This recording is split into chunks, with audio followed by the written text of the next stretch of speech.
You just heard the starters, pero recap lang natin. Choose your weapon dito si Coach Sandirieta. He chose Shai Umipon and Gemalyn Menor. Natural na yan. But check out his middle, quite interesting. Jazz Lagmay will kick things off sa middle kasama ni Kapitana Enrico. Dito naman sa FEU, narinig nyo naman kanina, wala pa si Coach Tina Salak dito. Ang sabi ng mag-head coach yan si Coach Nols, Manolo Refrugia, kasama daw ni Senator Laila Barros. Senator talaga. Oo. Sakto naman, baka may ano na rin, baka sinamahan na rin ng diplomatic visa or state visa. Nols, ka muna bahala. Lalo, itong perpetual health niya, for sure there's gonna be an extra kick in their step. Especially with their hopes of a Final Four appearance. Very much.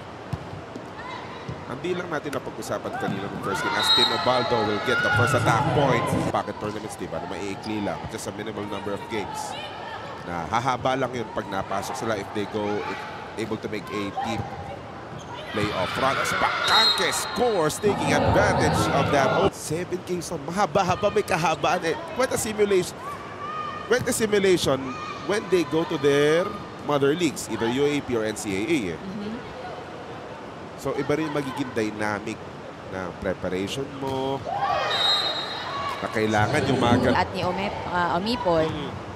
Pero yung timing ng palo niya, pinalate niya kaya lumusot. Kagaya ng lusot na palo na Bet. Cruz together with Michelle Datuin, and this perpetual help FEU matchup will continue while the play is going on. Na-explain lang natin yung mga umiral na circumstansya, yung mga protocols in place during that prolonged interruption that lasted for almost an hour. Actually, bahagi ng ating competition manual dito, Mitch, na kapag nagkakaroon ng mga unforeseen circumstances, yung mga ganun klase na venue interruptions, sigurado lang dito, wala na yung pagod factor. Wala. Pareha sila na nakapagpahinga. Nakapagpahinga eh. Petalio. Oh, Jerson Petalio connecting. Kung unang inatake niya kanina si Eliarina, ngayon si Faida Bacanque. Kumbaga nandun na siya sa punto na wala siyang pinipili. Nakahuli pa sila. Sasabi lang natin, you don't want Jen Menor na umabot sa punto na kahit sino iharap mo dyan, wala na siyang pakialam, pupuntos at pupuntos lang yan. Right. Another one! Ang kagandahan. Broken. FEU, that serve, fantastic serve coming from Petalio, but the play goes on. Jem Menor is rejected. Diba? Simpleng bibigay lang siya, tatalo na si Menor, tapos papaluin, pero naka 1-2 si Tinobaldo. Back to a 2-point lead for FEU. They go to the other side, but did it work for Jem Menor again? Naipasa kay Enrico. No good coming from Albeniana. Faida Bacanque, hello! Palabas. Walang downward trajectory. Uy, lumobo! Sumabit yung pinakamahirap na cross-court hit, no? Sa volleyball. Oo. Faida! So, yun, kailangan makapag-adjust na kasi actually, 4 na pala. Oo.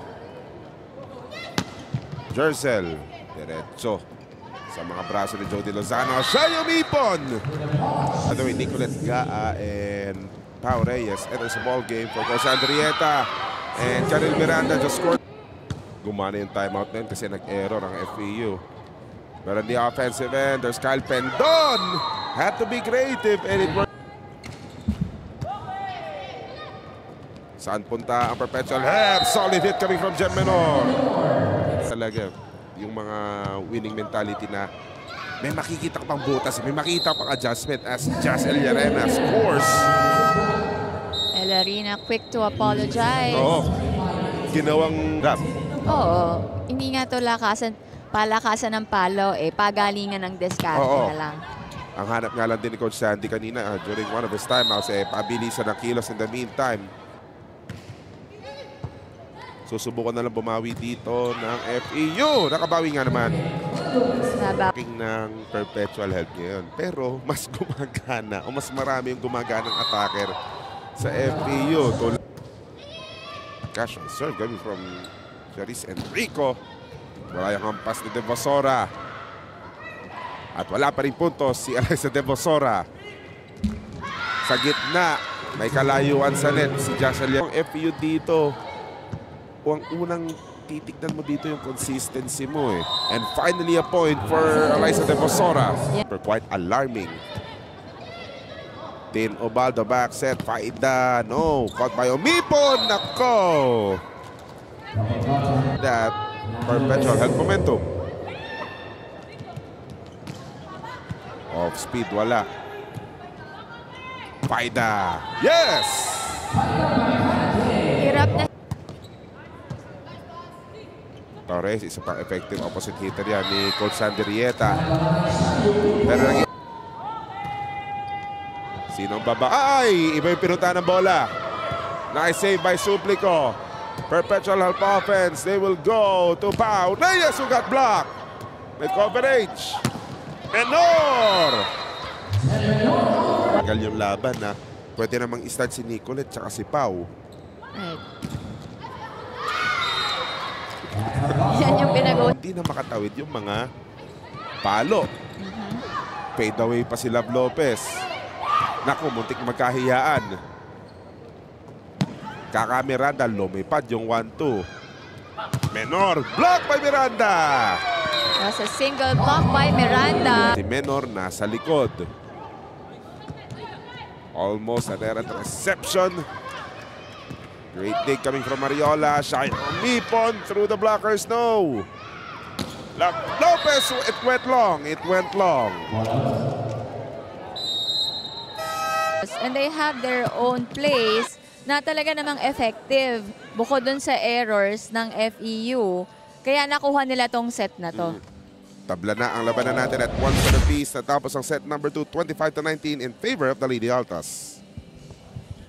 Doon sa bottom, yung opponent error, eh talaga namang umarang. Altas will use to get themselves ahead again in this third set and perhaps play a key factor once this match is really 51-minute interruption. Haba pa ito lalo. Oo. Oo naman, sinuportahan ka talaga yun eh, no? Pag naririnig tayo ni JB ngayon. Oo. Nako, kakamot na naman. Habol! FEU will go to Mitzi Panangin. Yun yung kaka-target niya. Ay, cross-court. Patusok yung set, hindi gumana. Mitzi Panangin just found the 3-point game.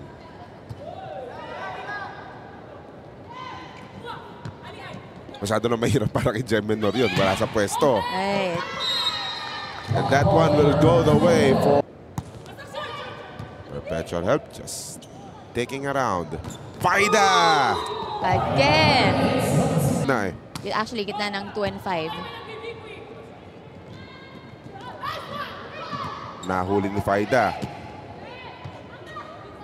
FEU will go to Faida on the offensive end.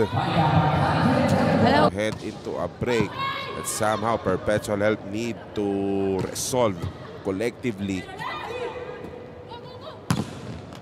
Lumusot na naman. But there was Jody Lozano with the save. FEU will be given another opportunity. Combination!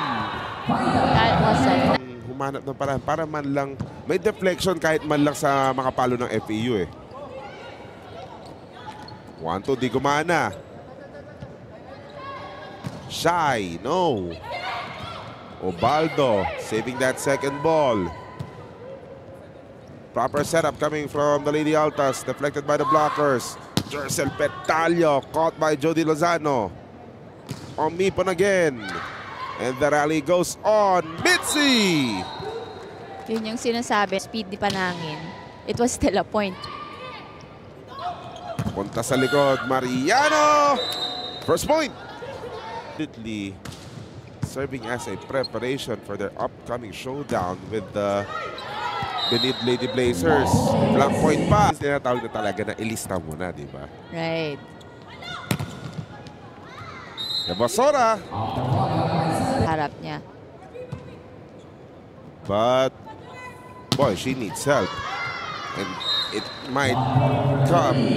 Just siya umatras ng konti. Nasa aginitin Ubaldo yung net.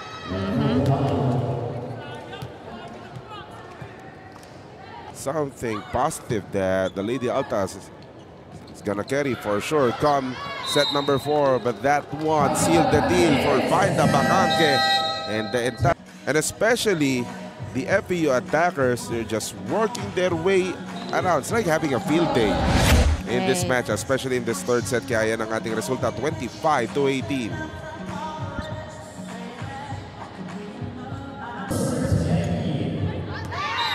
At nag-umpisa yung set number 4. Paramdam na narinig ka namin. It's okay.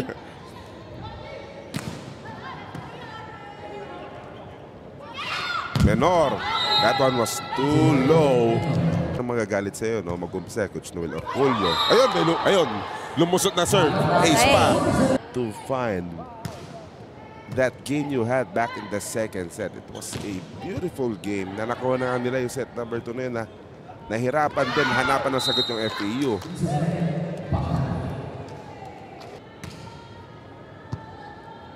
Power S, by the way, is the one who started the third set. Instead of 4 perpetual hell points coming off FEU errors. May ace pa. FEU up by 7 points.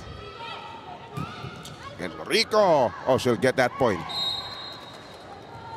Magsawa ka daw, kaka-point niya. Siya yung huling nakakuha ng punto sa mga ipinasok ni Coach Knowles ngayon. Sa ngayon, yung nananalasa. She's the one taking over. In addition to the contribution that Jercel Petalio made. Saan pupunta si Ubaldo? Kay Loresco. Is starting to retrieve. They were previous matchup versus Adamson. Nag-uumpisa ng scouting. At nag-uumpisa na rin yung scheduling. Sige, bukas may practice ng ganito. May viewing tayo bukas ng ganito oras. Sigurado yan. Bukod yung viewing ngayon na live, may viewing pa sila ulit. Oo. Huli pa ni Mitzi Panangin. Faida. She got it. Eh kaso pag biniro dapat, you learn. Hindi lang, okay, iti-take mo yung lesson, but you never learn. Diba? Oo. Italiano, it was a 5-setter affair na doon pa lang, by that mere fact that you had 5 sets, Perpetual Health could have won it. Yes. Perpetual Health, kasi matagal pa naman yung season 101 campaign nila. Diba? So this is one lesson learned for the Lady Altas. But for the Lady Tamaraws, again, a kind of preparation. It's a kind of game. Lalo na sa atake. Kasi kompleto rin sila, naka-adjust na sila sa depensa. Yun yung problema nila before walang depensa. Ngayon, kompleto. Atake, depensa, nandyan. Lalo na si Bacanque, ang dami rin binitawan kanina nito. Pero itong opener, ito talaga yung consistent si Petalio. Ang dami nga nag-contribute. For sure, Mitzi Panangin, Faida Bacanque, Jercel Petalio finished in double figures. Great support.